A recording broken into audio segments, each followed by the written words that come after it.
Gecə qalx, Allaha dua elə, hidayət olmayan ata-anan üçün, qardaşın və bazın üçün, qohum, əqraban üçün Allah Taala'dan hidayət istə.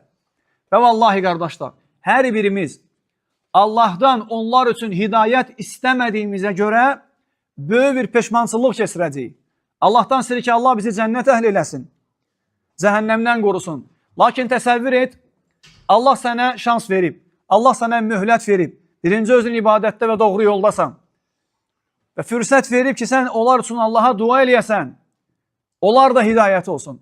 Lakin dua eləməsən, Allah səni cənnətə, onları cəhənnəmə aparan da öz halını fikirləş. Necə olarsan? Sən cənnətə, ana cəhənnəmə.